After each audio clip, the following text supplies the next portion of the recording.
സവിശേഷമായ ഒരു ആവാസ വ്യവസ്ഥയുണ്ട്. ഇവിടെ നദികളിൽ നിന്നുള്ള ശുദ്ധജലവും കടലിൽ നിന്നുള്ള ഉപ്പുവെള്ളവുമായി സന്ധിക്കുന്നു. ഞണ്ടുകൾ, തവളകൾ, കക്ക, കൊഞ്ച്, ജലപക്ഷികൾ, ആമ തുടങ്ങിയ നിരവധി ജീവികളുടെ ആവാസ വ്യവസ്ഥയാണ് ഇവിടെ. ഇവർ ഈ കായലിലും ഇതിൻ്റെ അരികിലുമായി താമസിക്കുകയാണ്.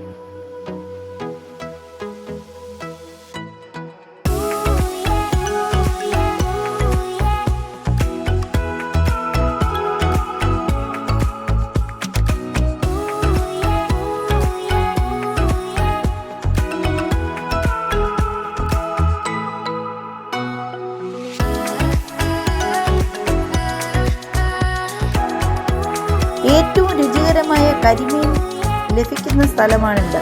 ഇവിടെ നിന്നാണ് അഷ്ടമുടി 8 മുടികളായി പിരിയുന്നത്. അതിനാൽ അഷ്ടമുടിക്കായലിൻ്റെ സംഗമ സ്ഥലം കൂടിയാണ് ഈ പ്രദേശം.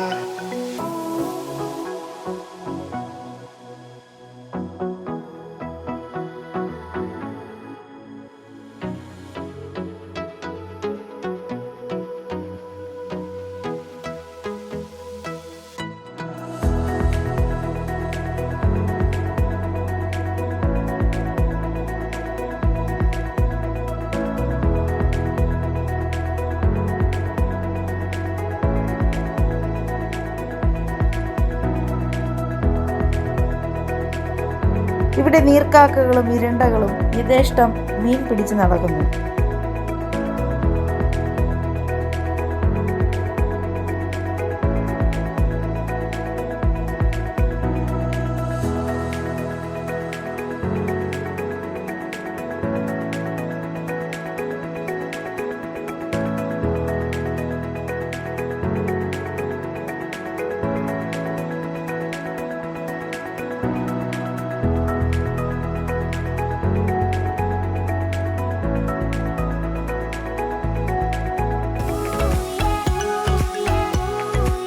കേരളത്തിലൊട്ടാകെ കാണപ്പെടുന്ന 8 ഇനം കണ്ടൽ ചെടികളിൽ 5 എണ്ണവും ഇവിടെ ഉണ്ട്. നക്ഷത്രക്കണ്ടൽ, മഞ്ഞക്കണ്ടൽ, ഉപ്പുട്ടിക്കണ്ടൽ, ചെറുപ്പുട്ടിക്കണ്ടൽ, പ്രാന്തൻ കണ്ടൽ എന്നിവയാണ് അതിൻ്റെ പേരുകൾ. കണ്ടൽ ചെടിയിൽ അങ്ങിങ്ങായി അപ്പുപ്പൻ താടി പോലെ ചെറിയ വെളുത്ത പൂക്കളും നമുക്ക് കാണാം.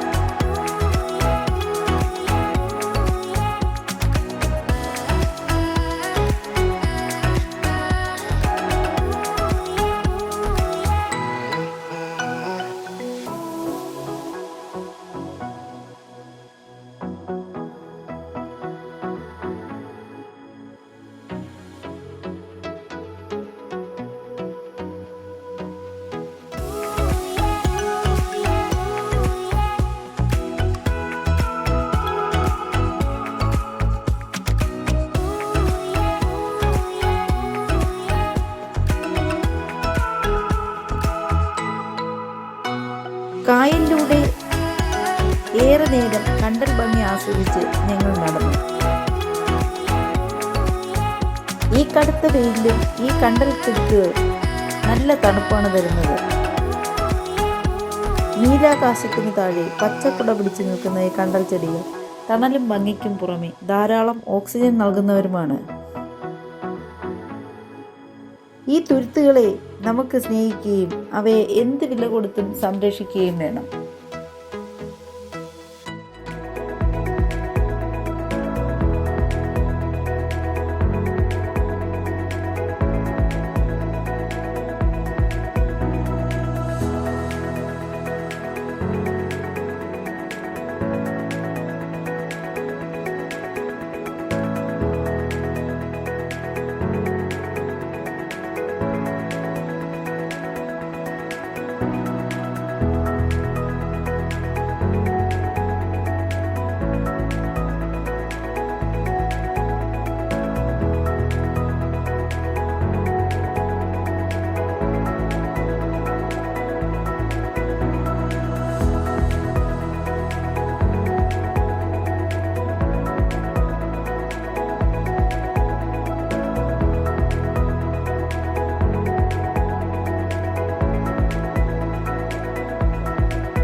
ഇവിടെ കണ്ടൽക്കാടുകളുടെ ദൃശ്യഭംഗി ആസ്വദിച്ച് ആഴം കുറഞ്ഞ തടാകത്തിലൂടെ ആളുകൾ സന്തോഷത്തോടെ നടക്കുകയും കളിക്കുകയും വെള്ളം തെറിപ്പിക്കുകയും ഒക്കെ ചെയ്യുന്നു.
ഇവിടെ ആഴമേറിയ ഭാഗത്ത് ചെറിയ കൊടികൾ നാട്ടിയിട്ടുണ്ട്. നമുക്ക് അതുവരെ മാത്രമേ കണ്ടൽക്കാട് ചുറ്റി കാണാൻ സാധിക്കുകയുള്ളൂ. അതിനപ്പുറം അപകട മേഖലയാണ്.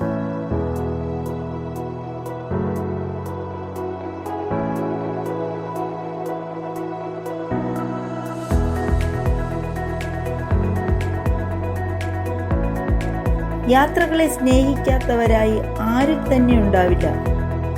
മനുഷ്യൻ എത്ര വെറുത്താലും അവൻ്റെ സന്തോഷം തേടിയുള്ള യാത്രകൾ പ്രകൃതിയിലേക്ക് തന്നെയാണ്.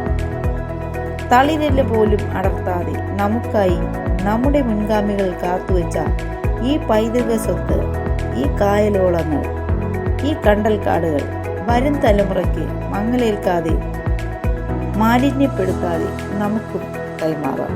എൻ്റെ ആനവണ്ടി യാത്രകൾ വീണ്ടും തുടരുകയാണ്. മനോഹരമായ മറ്റൊരു സ്ഥലത്തിൻ്റെ കാഴ്ചകളും വിശേഷങ്ങളുമായി തൊട്ടടുത്ത വീഡിയോയിൽ നമുക്ക് വീണ്ടും കാണാം. അതുവരെ നന്ദി, നമസ്കാരം.